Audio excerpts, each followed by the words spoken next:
L'histoire des Juifs d'Eretz Israël, racontée par Gérard Inger.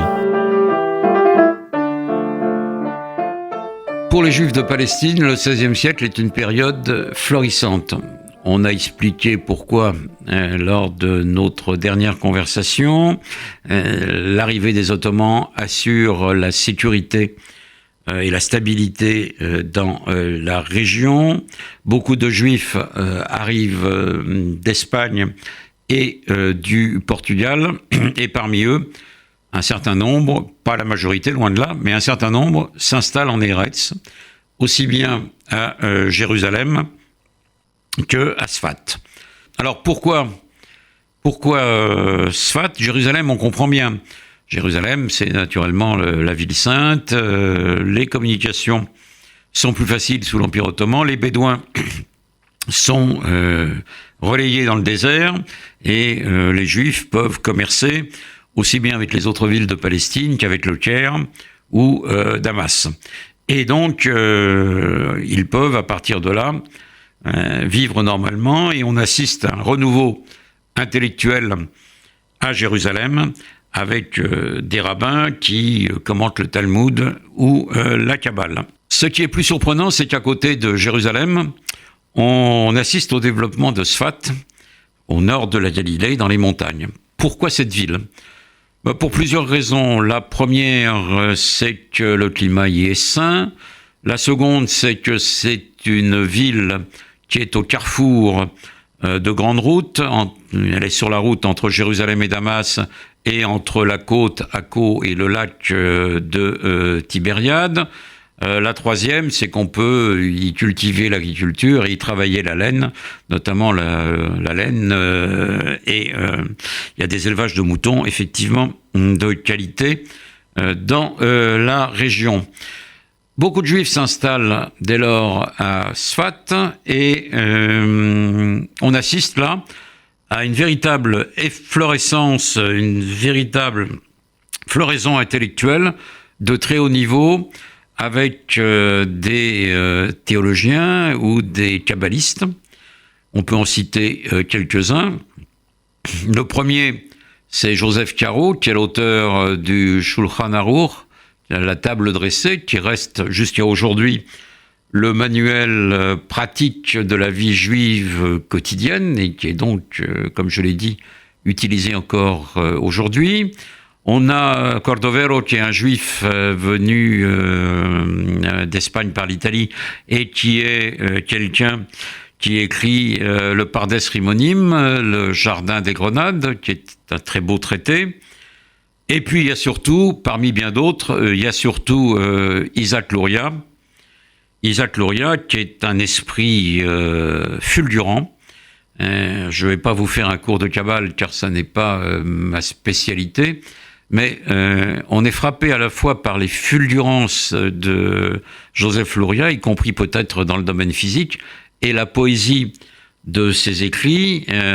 C'est lui, même si le Nachmanide avait déjà parlé du Tzimtzum, qui explique véritablement ce qu'est la création par le Tzimtzum, Dieu se repliant sur lui-même pour permettre la création, avec de la lumière qui fait éclater les vases de la création, et on ne sortira du mal pour aller vers l'arrivée du Messie et la félicité éternelle que lorsque tous les vases seront réparés et que la lumière sera reprise.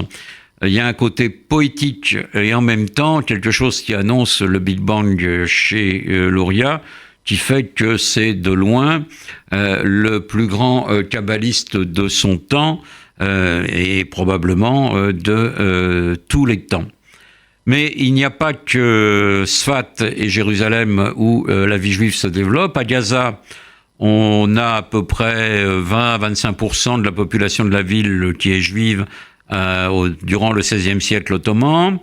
Et puis on a Tibériade qui renaît de ses cendres avec Joseph Anassi, Joseph le Prince, le duc de Naxos. Alors Joseph Anassi, c'est un juif espagnol qui est le neveu de la Señora, Dona Gracia, la célèbre Señora dont Catherine Clément a fait un joli livre.